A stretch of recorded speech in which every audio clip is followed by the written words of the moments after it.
Well, good morning, everyone. Thanks for joining today's New South Wales Dairy Breakfast. My name's Zita Ritchie. For those that don't know me, I'm a Dairy Development Officer on the far north coast of New South Wales. And look, just before we kick things off today, I'd just like to acknowledge the traditional owners of the land on which we're all meeting today across the state and interstate as well, and pay my respects to the elders past, present and emerging. But thanks for today. Look, just as if everyone can just stay on mute throughout the presentation unless you've got a question. So I've got 3 speakers this morning, at about 15 minutes for the first 2 presentations and then 5 minutes after each one for questions. So you're welcome to type your question in the chat. Myself and my colleague Juan will try and monitor the chat box. Otherwise, feel free to just take yourself off mute and ask the question directly and we'll go from there. But we're recording today's meeting, so we'll be able to circulate that around at the end for those that couldn't join. But just before we start, I'll just give you the overview of today. So we've got a seasonal climate outlook from Tamika Tihema from the Bureau, and then we've got Tim Ford joining us from Feed Central. And then we'll also touch on some key support measures that's available through the Rural Assistance Authority as well. So look, without further ado, I'll hand it over to Tam. So thanks very much, Tam. I'll just stop sharing my screen and then you can take it away. Okay, welcome everybody. My name's Tamika Tihema and I work at the Bureau of Meteorology, and today we'll cover recent conditions and long-range forecasts. So I'd just like to acknowledge the traditional owners of the land on which we're meeting today, which is the Turrbal and Yago country for me. So we've got a lot of content in this slide pack, so I'll go through fairly quickly. A lot of it's just images, so any questions, pop them in the chat or we'll talk about it later. So we'll cover recent conditions, looking at the current flood situation, water storages and rainfall and maximum temperature, soil moisture and drought conditions. Then we'll look at the flood risk, and then we'll look at touch on some climate influences that feed into our long-range forecasts. So let's get started with the current flood situation. So this is from yesterday. I didn't have this available this morning. This is just a snapshot of the current watches and warnings that are shown graphically. This is an internal tool. You don't get to see this externally, but currently there are major flood warnings for most of inland New South Wales and the Murray River. And the rivers include the Macquarie, the Bogan, the Lachlan, Murrumbidgee, Murray and Edwards, Barwon and the Darling. And so this next slide, when it comes through, is water storages. And so this is just looking at the circles that are coloured dark blue and green indicate near full to full water storages in terms of percentages, and the size of the circles indicates the capacity of the storage. So the larger the storage, the bigger the circle. Oh, sorry, the larger the circle, the larger the dam. And this is showing that water storages in New South Wales and most of Eastern Australia are at 80% or more storage capacity. So just really setting the scene there for the wet landscape. So zoning into the drainage divisions, just the Murray-Darling North and the Murray-Darling South there on the right. And just noticing that red line is last year, and just comparing the blue line, which is this year, we notice that storages are greater this year. Again, setting the scene for a very wet landscape with full storages that are near full. So looking at what rainfall and temperature is doing on the left, this is the rainfall received for the year to date, and it's shown as anomalies. So the anomaly maps compare what was observed to the long-term average, and in this case it's the 1961 to 1990 average reference period.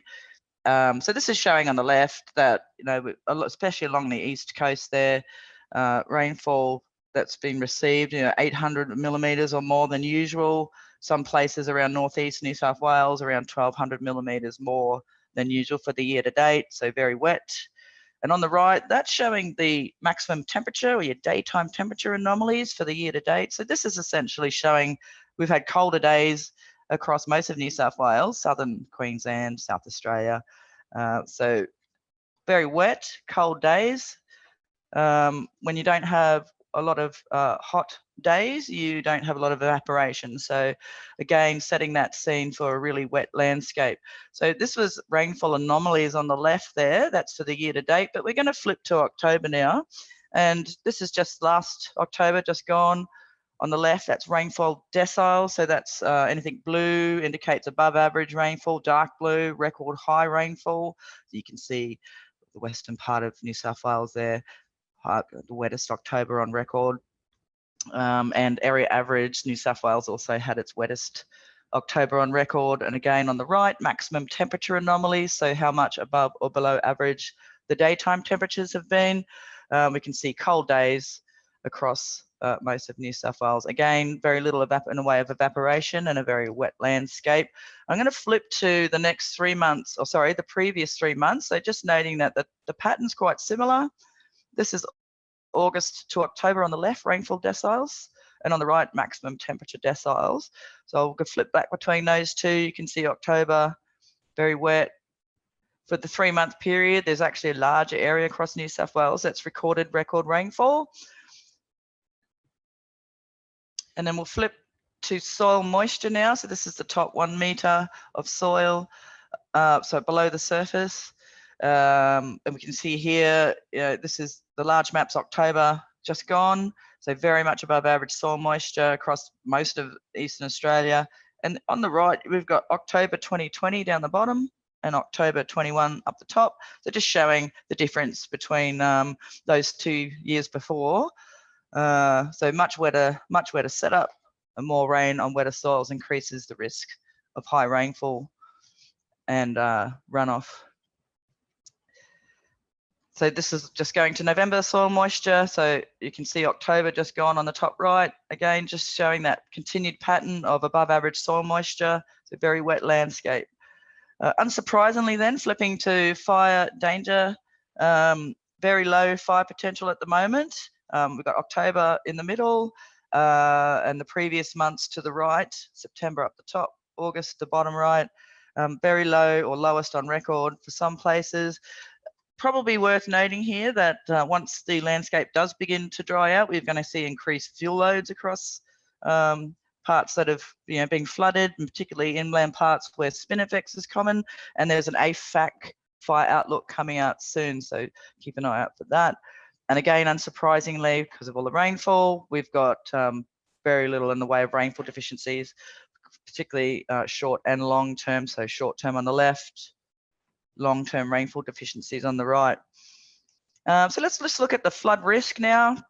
So looking at this is October stream flow. This is observed stream flow. So just casting your eyes on those blue dots, that's just indicating that October saw very high flows across Eastern Australia. There's a time series down the bottom there.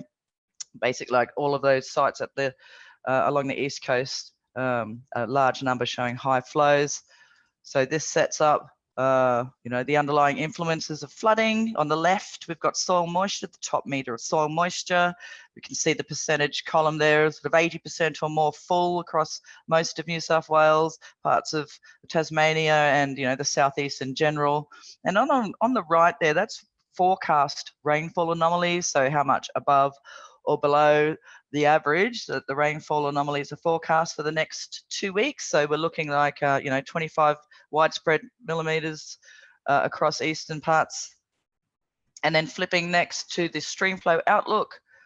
So this is the 3-month November to January outlook. Again, soil moisture very high, and it's forecast to have high flows. So we've seen high flows, and we're forecast to see continued high flows across those gauges.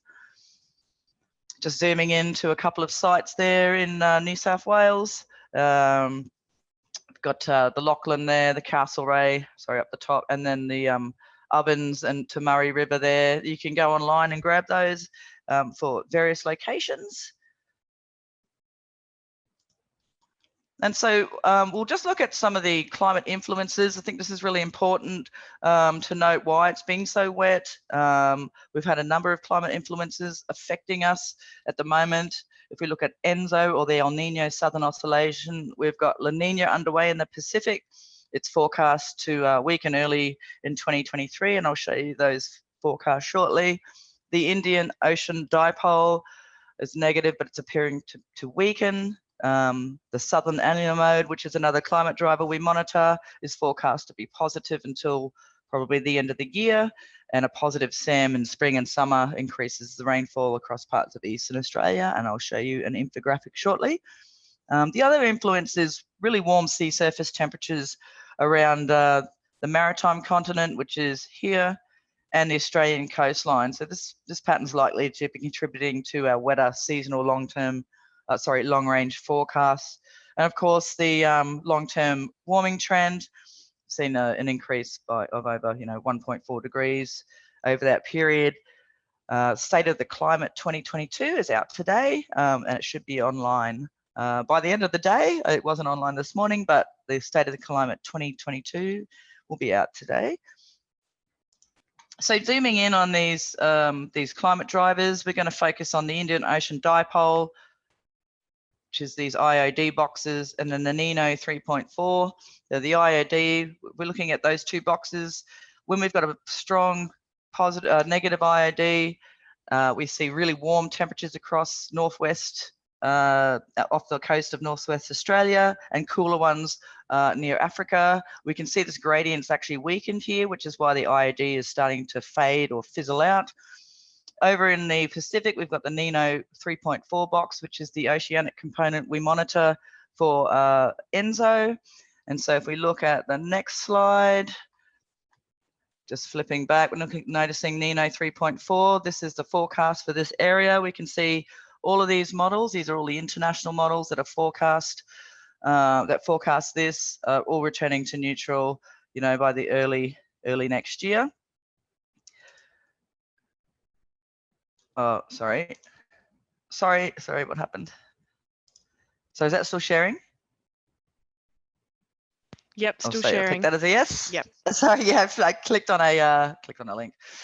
And what does that mean? So just La Nina, we just see an increase, typical increase in rainfall across Eastern Australia, and what we're seeing with temperatures now decrease south of the tropics, but warm across the north. So La Nina really is the major climate influence at the moment, affecting the outlooks. We'll quickly look at the IOD. As I said before, it is returning to neutral territory with all models that we look at in the Bureau, that we survey, returning it to neutral. Here's another way of looking at that with all models just lined up in the boxes on the right. So it's appearing to weaken, and we've had neutral values for the last 2 weeks. Now the IOD does break down with the onset of the Australian monsoon, and we're expecting an earlier onset just because of La Nina this year. So moving on to the influences of the IOD, this is briefly why we've had so much rainfall. We've seen these really warm waters off northwest Australia really enhancing convection and rainfall in those northwest cloud bands.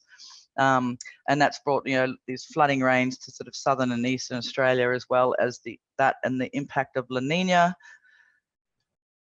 And quickly just touching on SAM, I mentioned before that the SAM, or Southern El Niño mode, is positive and likely to persist through December. And if we look at these boxes down the bottom, we can see what happens when we have a positive SAM. This is the increase in rainfall across parts of New South Wales. Just get increased offshore flow there when you have a positive SAM in summer.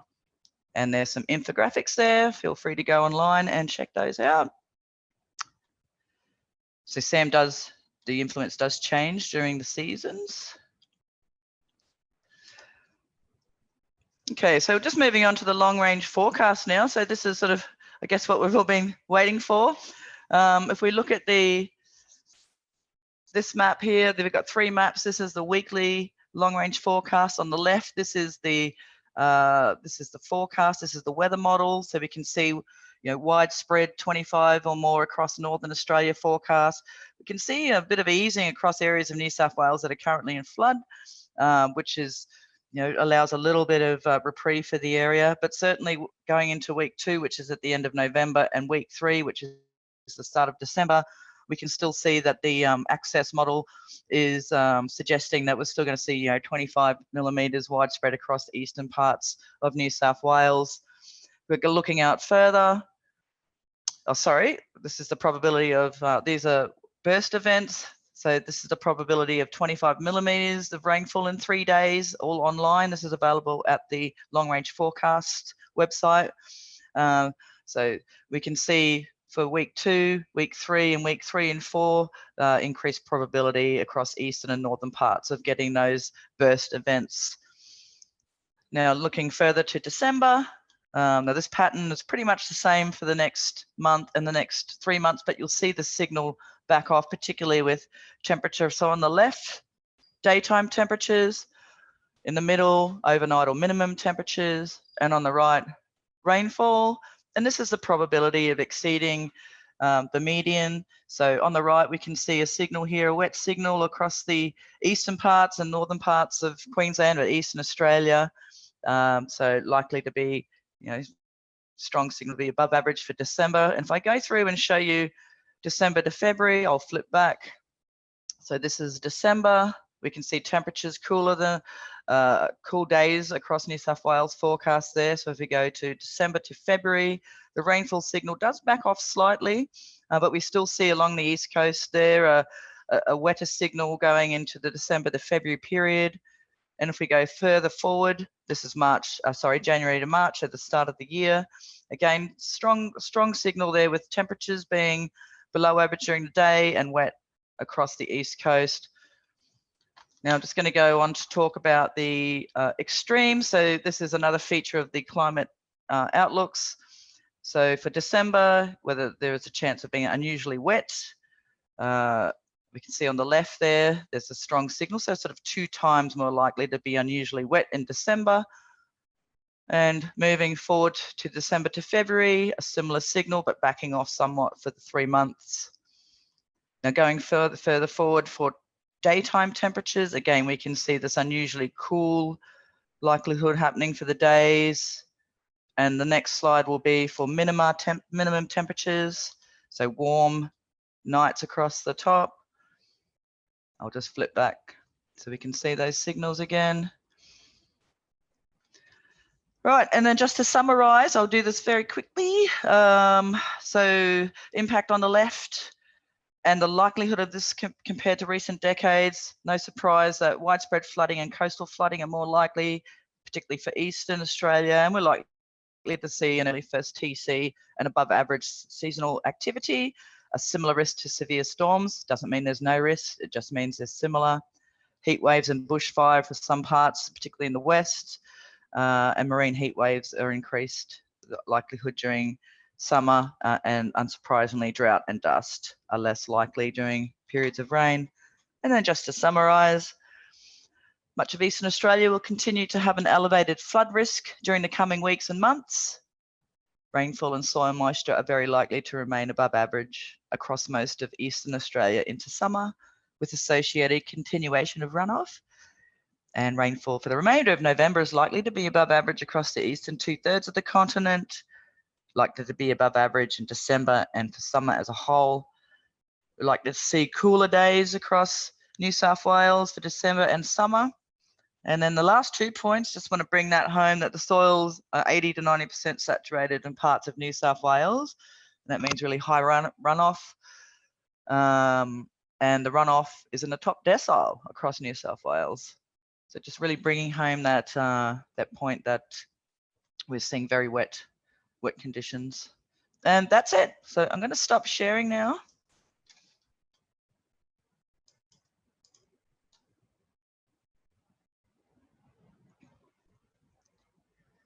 I can't. Thanks, Tamika. Sorry, I just took myself off mute there. Thanks very much for your presentation. Look, there's a lot in that, but it's great to get a summary of what we know we've been experiencing, particularly with relation to, very wet soil moisture profiles and flooding in different parts of the state this time of the year.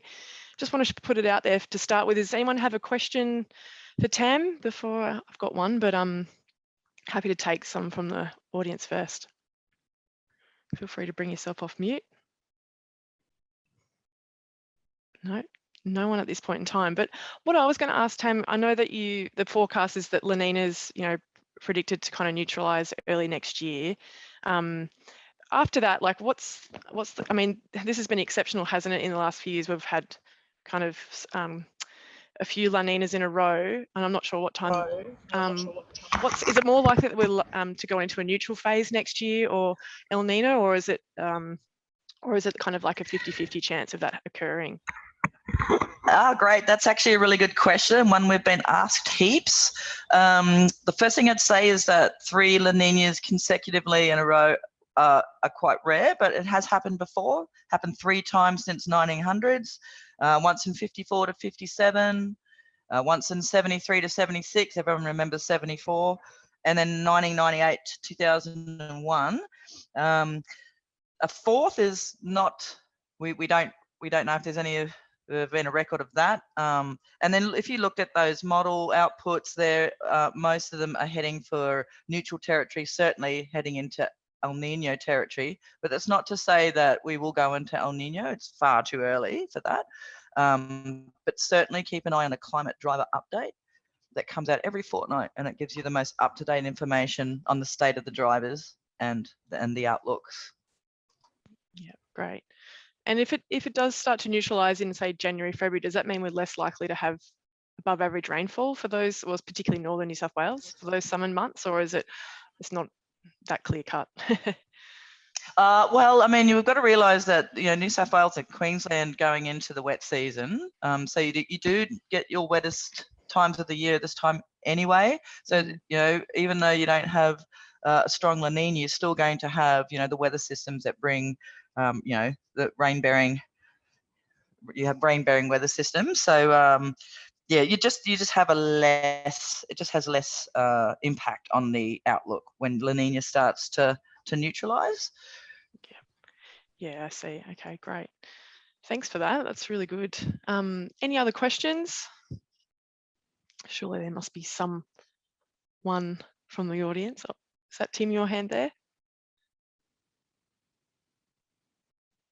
Yeah, I sent it to you, Zita, but you haven't seen it. That's okay. Apologies. I was just going to wonder whether the team can comment on the bushfire risk through the eastern areas over February, you know, January, February, March, potentially. Tim, yes, thanks for that. The AFAC outlook is out soon. I actually have a sneak peek, but I don't think they've actually released it. I'm just checking. So we've only got the spring outlook. I'd keep an eye on that. So if you go to AFAC, they do have an outlook, and it has changed a little bit since the spring one. So sort of, you know, I said before, even though it's wet, once things start to dry up and you've got a big fuel load out there, that's when you're going to have an increase in bushfire risk again. So sort of just keeping an eye on those conditions, very important. Great, thanks for that. Any other questions? I have one. Yeah, thanks, Juan. Great presentation, Tamika. So I was wondering, what's the accuracy of the model predictions? And the other question is that accuracy improving over time, has been improving over time? Cool. So thanks. That's a good question. So one thing I actually didn't make a big deal about, which I usually do, is when you look at those outlook maps, there was a little green map underneath it, and that's actually the skill map. So sorry, I actually took my presentation down, but the darker the green, you know, the better the skill. So there's sometimes it's very important to look at that skill map, because sometimes the model actually has really poor skill. And so you would use that outlook with caution. If it's showing really good skill, you can, you know, you've got a little bit more confidence in what it's saying. Certainly the models have definitely improved just with accuracy and the physics of them. From, you know, certainly 15 years ago when we were using just a statistical based scheme rather than, you know, a dynamic model. So it certainly has increased, and the performance of that has increased. Wouldn't say it's always right though. So again, looking at those skill maps, really, really important. Yeah, great. Thanks very much, Tamika. And also in the chat there, Alex has just posted a link to the AFAC publication too with that bushfire outlook. So feel free to check that out. Also, Tamika, you mentioned the long range forecast website. I don't know if it's possible to put a link to that in the chat, or maybe I can circulate that around after the workshop today. But I know you mentioned that. That'd be good just to have that link handy in case someone wants to access it. But thank you very much for that great overview for the seasonal outlook. I found that really informative. So thanks very much. And what we might do now is move on to Tim. So Tim, if I could just get you to share your screen. So everyone, this is Tim Ford, who's joining us from Feed Central, who's a managing director there based in Queensland, and has a lot to do with the fodder and kind of markets particularly, and also grain. So thanks, Tim, and I'll get you to give a bit of an overview of where the outlook, I guess, given the seasonal conditions we've been experiencing with the wet. I feel like this is very topical at this point in time. So thanks very much. Thanks, Zita. Can you hear me and see my screen? Perfect. Thank you. Yeah, great. So, yeah, thank you. And shout out to the farmers in the flood regions, and also a special shout out to all the support people working with the farmers in those flood regions. It's a very testing time for everyone involved in ag, especially those that are servicing and giving advice and so forth to farms. So shout out to you guys. You're doing a great job. Yeah, Feed Central is just trying to move my screen down. It's not moving. That's it now. I just want to talk about, my main talk is about the fodder market. I will just make a few comments about grain, meals, cottonseed, canola meal and so forth, fairly generic. We see those as being in a relatively good state. All those commodities should have good supply. There's going to be challenges around logistics. There's going to be challenges around the harvest, and there's going to be challenges around deliveries, given the road network is in such poor condition and farm access is in such poor condition. But generally, if the headers can get into the paddocks, I think the general sentiment, I've talking to a lot of growers over the last few days, is that overall it'll be a similar size crop to normal. There's been a lot of areas flooded, but there's a lot of areas that'll do quite well. So the good will, on a generic large scale basis, the good will probably equal the bad. The good it won't be a massive crop. But presuming we can get those couple of weeks of fine weather that Tam is alluding to, we should be able to get in and get those paddocks harvested, in which case there should be quite good supply. The challenge is going to be around getting that products to the silos and getting that product to the market. A lot of growers have made provisions for on-farm storage and temporary provision for on-farm storage or long-term provision for long-farm storage, just to keep the product on farm until the time they can move it. So I want to talk about what drives the fodder market from a bit bigger perspective, and then a long term, and then drill it down to what's driving the fodder market right now. You know, big long-term trends that have changed the fodder market is the increased bale weights, meaning we can freight the hay and the straw a lot further distances. It's not uncommon these days for hay and straw to be travelling from Victoria to New South Wales to Queensland and back again. So there's the increased bale weights combined with the improved freight networks have slowly but progressively opened this up to be a national market. Things in the future, such as inland rail, will have a really big impact on the fodder market again going forward. But the main thing is from a long-term perspective is the dollar per hectare returns. And the alternative land use. So as an example, we've seen over the last decade and a half, cotton, almonds, and so forth compete with lucerne production. And subsequently, we've seen an increase of dryland vetch to replace that lucerne. So a general move from an irrigated production system to a dryland production system within the fodder sector. That's on the long-term influences. On the medium-term influences, we always look at the outlook and the prosperity within the customers that we serve. So if the dairy industry is doing well, if the beef industry is doing well, and the sheep guys are doing well, then we're generally set for a reasonably prosperous fodder industry. And the other factors are the short-term water prices and grain prices. So grain prices have a really big impact on so much of the fodder production is in a dryland system these days, similar to a grain. So growers are weighing up, will I plant a fodder crop or will I plant a grain crop? Especially those guys who are operating at scale, which now make up a very large part of the fodder industry. And it's that grain versus hay gross margin scenario that they're weighing up in their heads all the time. Right here, right now, the macro issues have combined to see that, with the rapid rise in the grain price earlier in the year as a result of the Ukraine war, the growers have really turned off hay from the beginning of the year. It's been a no-go zone, and combined with the weather outlook, it's been very difficult to make hay. So from the beginning of the year, it was fairly obvious that that there wasn't going to be much hay growing this year. And if we look at the short-term influences that Tam's gone through, we've all seen these maps. So, the growing season from March to October has been exceptionally wet across the East Coast.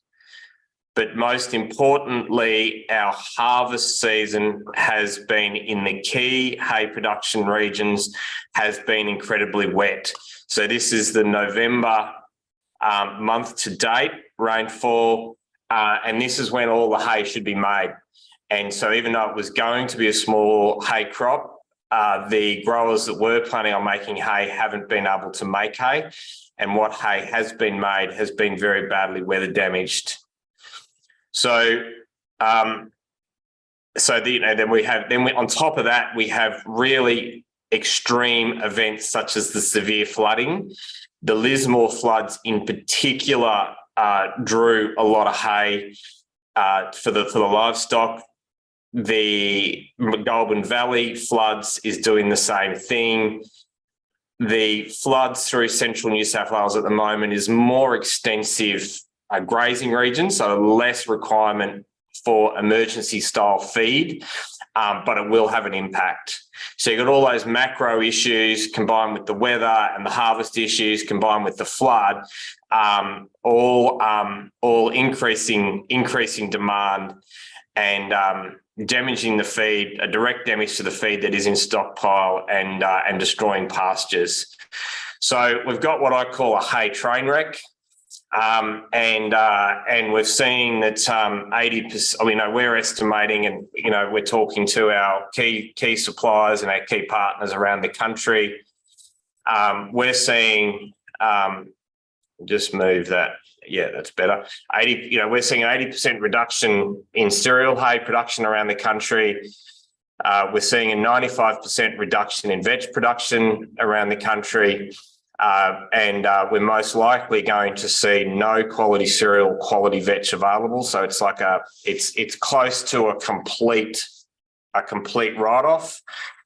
And the irrigated lucerne production would be down about 40% due to flooding, and waterlogging. So the paddocks that aren't irrigated lucerne paddocks that aren't flooded and waterlogged will have some opportunity for recovery, but there's a lot of paddocks that are flooded, and they're a 1 to 2 year recovery period to get those paddocks back into production. So it's a pretty tough outlook, and something that we haven't seen before. The thing is that the oat and lucerne, maybe veg, there's about 10 million tonnes of hay made in Australia. The majority of that, 80% of that, gets made in Victoria and southern New South Wales. So we're seeing, and they're the areas that have been hit during that harvest period of November.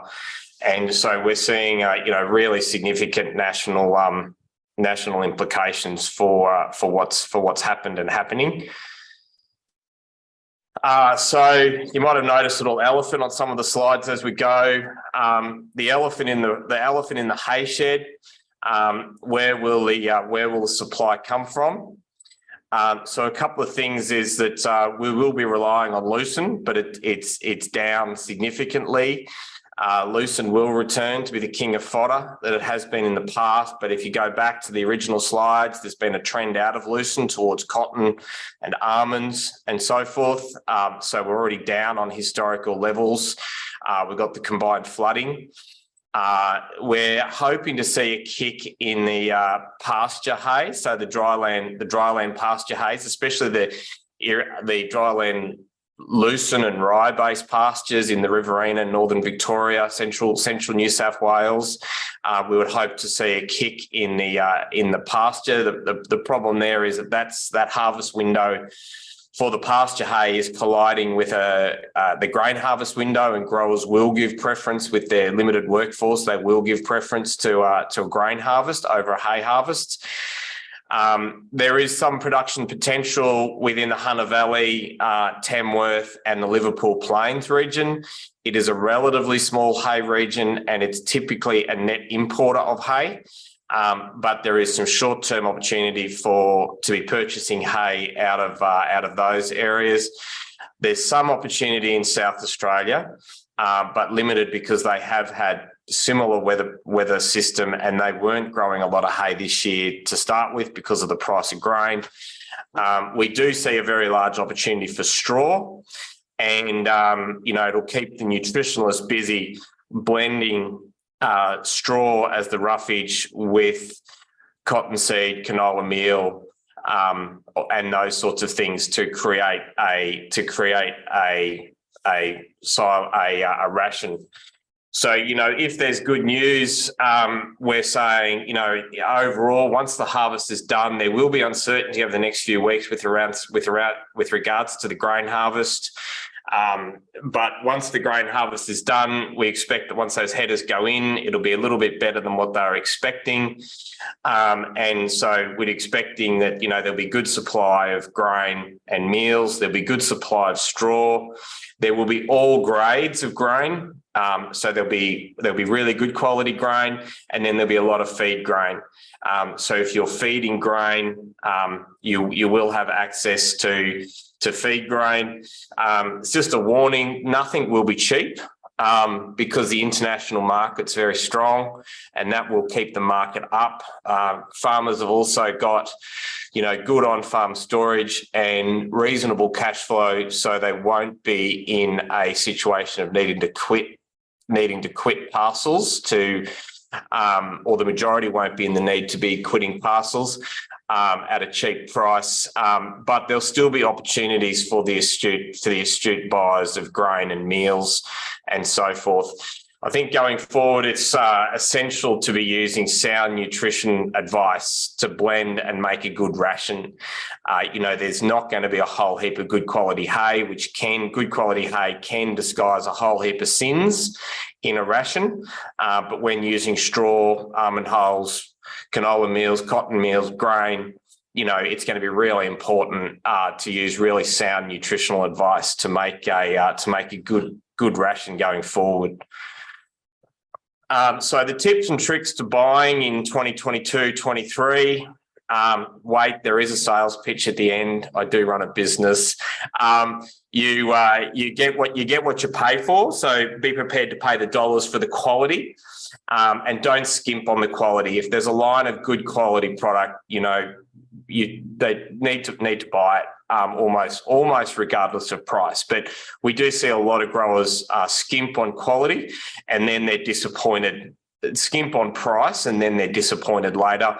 We see the guys that put the money on the table for the good quality, they're rarely disappointed. Insist on the feed test, which is an old message. Insist on the visual description and the photos of, especially of the hay. It's a great way of getting a feel for the quality and confirms a feed test. Consider the logistics issue and make your place easy and convenient.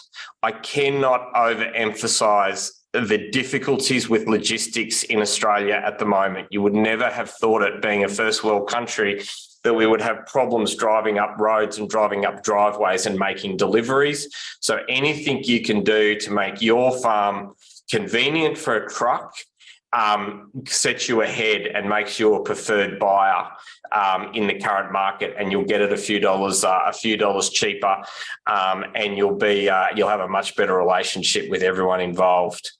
The final message is don't panic buy. This is a constant message that we send out during the droughts, but there's been panic buying again this year. Research is the key. So research. And here's the sales pitch. We've spent a fortune on this. I think it's cost us around $3 million to build this platform over the last 20 years. It is exceptional, so you can go to the Feed Central platform. There's no obligation to buy anything, but it is a tremendous opportunity to do your research. At the moment, we've actually got more than 30,000 tonnes listed nationally. We've got a delivered price online based on where you're located. You get the visual grade, which is an extensive visual grading system that's simplified into a very simple visual gauge fuel chart system that you can see on the screen. There's extensive visual descriptions. Every line's got a feed test. Everything's got a photo. Everything's got a commodity vendor declarations. And there's 15 to 20 humans on the end of the phone or in your driveway when you need some help. So it's the yellow pages of hay. In the old days, you'd say, let the fingers do the walking.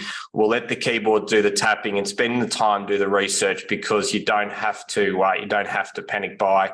And even just going onto the website allows you to make an informed purchase decision if you're buying from your neighbour or buying privately. That's the end of my presentation. Thank you to Zita for giving me the opportunity to be here today. It's always a well-organised event when you're involved, so thank you very much. Oh, thank you, Tim. That was a really great overview. And yeah, it's pretty significant impacts with the flooding on fodder, just to see those figures. But like you said, it's just the being able to research and ensure that you get the quality and spending the money on getting the right quality feed at this point in time. Thanks very much. Look, any questions? We've got a couple of minutes for questions before we just skip over to Justine. Is there any questions on the line there? Anyone want to jump in with their microphone? Or in the chat? Zita, it's Claire here. Hi, Claire. Thanks. Hi, thanks for a great presentation, Tim.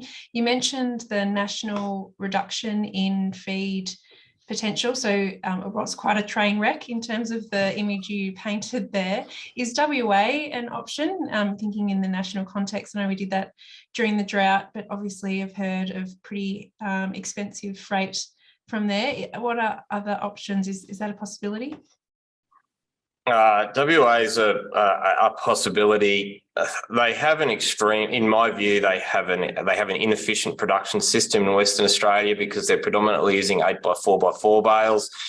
They haven't switched over to the high density 8x4x3 bales yet. I know some of them have, but I'm talking generally.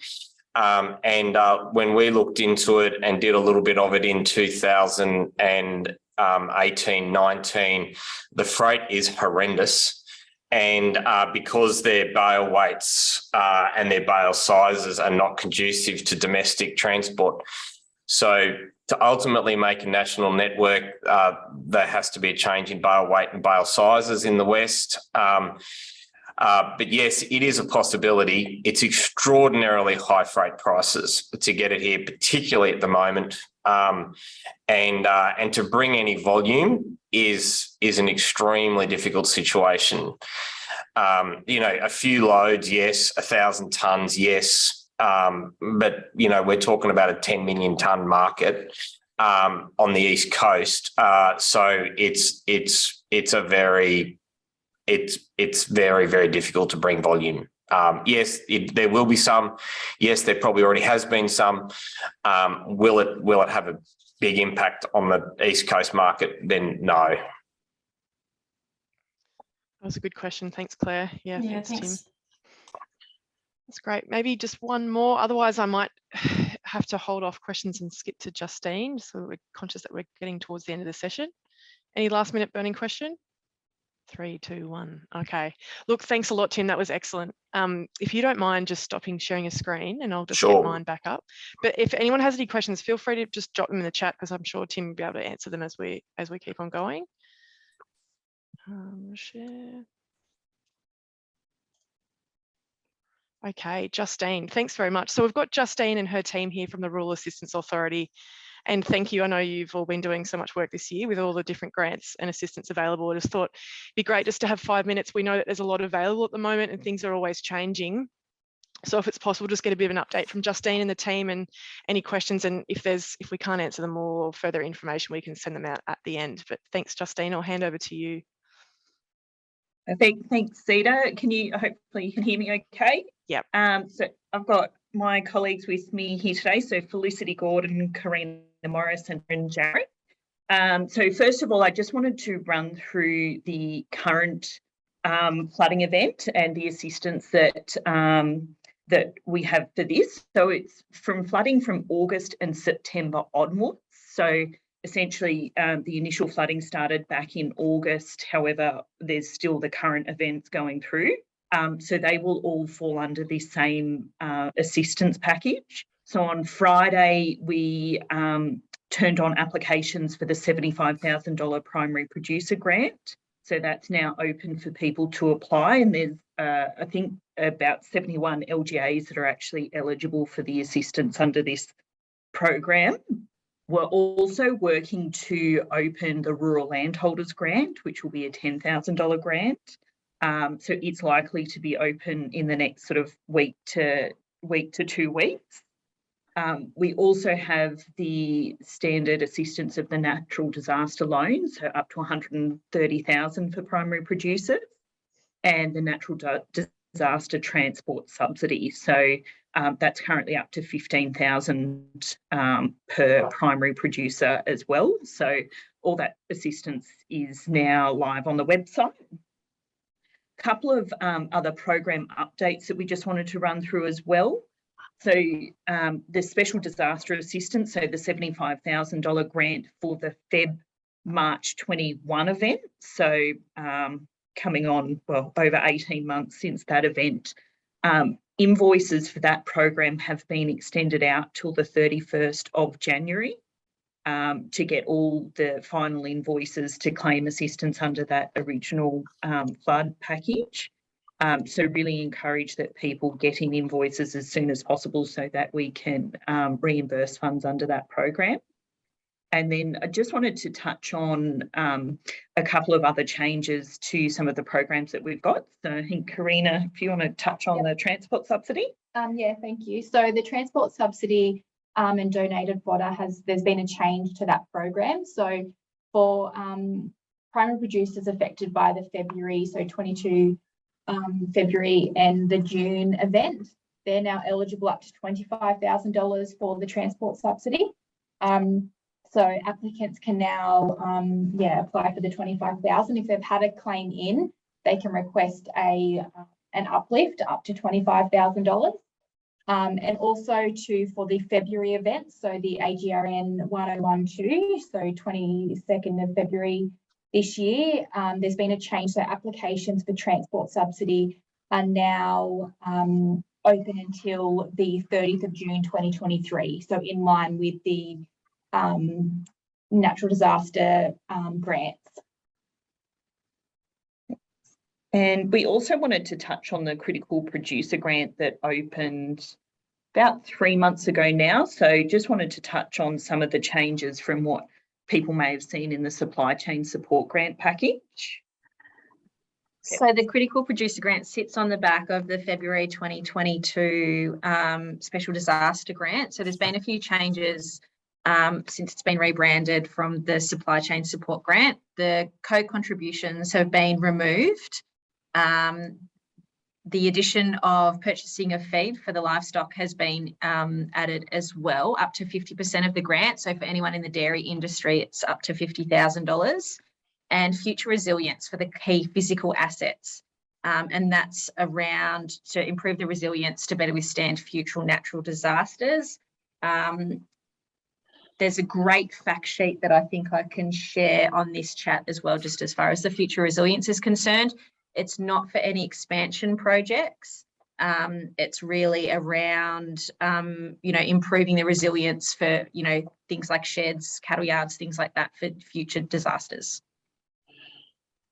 And so I think one of the other things, we know it can be quite confusing and I guess overwhelming with the amount of support that is available and the different programs that people can apply for, and there are sort of slightly different requirements for each of them. So if there is any confusion or need anything clarified, feel free to reach out to the team. We're more than happy to talk through what assistance available or if you've got certain invoices and you're just not sure where to submit them, we can talk through that process as well and make sure that we can allocate them to the right program, but also maximise the grant assistance that's available. So definitely reach out to us if there's any questions or concern. The other thing is, I think we are aware of obviously the ongoing weather events, and through that first presentation, it's clear that, you know, rain will be continuing. So again, I know a lot of the large infrastructure work has had to be put off either through lack of getting contractors or lack of access to properties. So again, would encourage you to work with our teams around what work has already been completed, and if there's invoices that you might have already, or work that you might have already completed but haven't thought to claim. So absolutely, if you're talking to one of our team, let's talk through the work that has been completed and what we can get paid now, and then hopefully we'll get a bit of a break in the weather to get some of that larger work done later this year or early into the new year as well. But really just wanted to open up to any questions that people might have. Yeah, thanks a lot, Justine. That's a really good overview. If you're able to post a few more of those things in the chat, that'd be great, with that fact sheet or the relevant links or the contact where people can go. That'd be great. But does anyone have any questions for Justine and the team? And also, just to clarify, the critical producer grant there for dairy is up to 100,000. That's right, Justine? Yep. Where 50% of that can be feed, which is great given the current fodder prices. Yeah, there's a lot of feedback we had from the supply chain support grant, because fodder wasn't actually included under that program, but it was clearly a need of producers. So it's I think been really well received to be able to use fodder under the critical producer grant. Yeah. Any questions? Someone there? Just as a comment, Zita, excuse me, we're working across, we're working across all three states that have all been affected by the flooding. And consistently, we find the New South Wales government programs the most easy to access and targeted and of assistance to the producers as the feedback we get it over the phone. So, you know, it's never perfect, but pat on the back to the New South Wales programs and the people behind them, because they seem to be reaching their desired audience much more easier and simpler and better targeted than the other programs around the country. So well done. Yeah, thanks, Tim. Yeah, thanks, Justine and the team.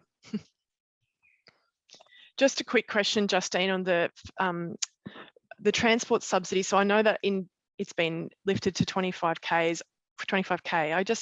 I know that there's certain LGAs on the far north coast. I guess it's just working out which event they were classified in and how they can get. Is it just any LGA that was disaster declared they're eligible for 25, or are there certain LGAs that aren't? Or just, I know I had some landholders that wanted some clarity around that. That's all. Definitely. So it is certain LGAs. So the 25,000 is linked to the 22nd of February event and the 27th of June event. Right. So I'm happy to circulate a list of the LGAs that are eligible. There's also a section on the RAA website where you can actually search your LGA and it will bring up all open assistance. So I'll provide some details that you might circulate after this to show where you can put in your LGA, and it'll have an extensive list of all the open programs that you'd be eligible for. That'd be great. I think that would be really helpful, because like you said, there's so many different events and you're trying to, things are changing. So it's just good to know which LGA and what's eligible for what. Yeah.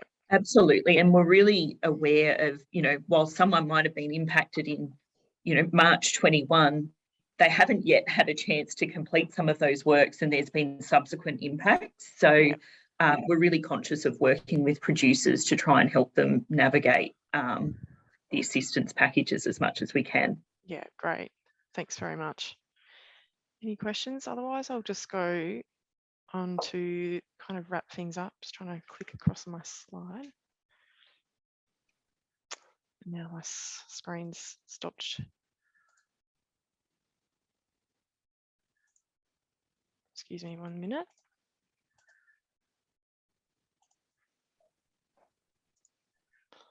I don't know. There we go. So I guess just to wrap things up, thanks very much, Justine and the team, for giving us an overview and update about that. And I will circulate any other links and information around that. But I think just to wrap things up, I think we've also got Josh Foster on the line. I don't know, Josh, are you there? Yeah, there you are, Josh, thanks. Look, I just wanted to point out the Rural Recovery Service. So this is through DPI, and they can offer a lot of, I know there's a lot of grant applications and things coming out through the RAA. So if there's any dairy farmers out there that are looking for some support, I'd highly recommend referring them to the Rural Recovery Service. So Josh, if you do just 1 minute, or just to introduce yourself and the service and what kind of things that you do. I know you've got a big team across the state. It'd be great just to let the audience know. Yeah. Sure, thanks, Lita. Yeah, so the Rural Recovery Support Service, as you said, is under New South Wales Department of Primary Industries. We now have 27 locally based officers throughout the state who can provide one-on-one assistance to primary producers, sort of navigate this post-disaster grant and other services landscape. As you can probably appreciate, it's pretty complex. So that's why we sort of work with farmers to sort of work out what grants might be applicable to them or not. We can also provide assistance in actually completing those grant applications as well. So with the practical aspects of getting those grant applications in and completed. Other things we can do is link them to technical advice and other services that might be relevant to them, and connect them with industry experts, and link them with other types of personal business and financial services. So it's really dependent on the farmer and what they need, and driven by their needs. We can assist them to do what they need. That's great. Thanks very much, Josh. So there's the email there. If you've got a dairy farmer that would like some support helping fill in that paperwork for grants or whatever else it is, there's a general phone number there, or the flood recovery email. So feel free to refer them to that. But overall, look, that's bringing us to the end of the session. I'd just like to point out also that in the dairy team, we've also got a number of different things that you can go to find out more information. So we've got the dairy team DPI website. You can subscribe to our quarterly newsletter. We've also got the monthly Business of Dairy podcast, which comes out on the 1st of every month. And then we try and keep up to date with as much current information on the dairy Facebook page as well. So feel free to sign up to that. But look, just to bring us to the end of the session, thanks very much to Tamika, Tim, Josh and Justine and the team for sharing the update today. I think that's been really, really useful, particularly given where we're at the end of the year, coming towards the end of 2022 and getting ready for next year. So thanks again for taking the time and speaking to all of us. And we'll make the recording available after the session today. Yeah, and wish you all the best for the rest of the year and working with the dairy industry, and we'll see you all soon. Okay, thanks very much.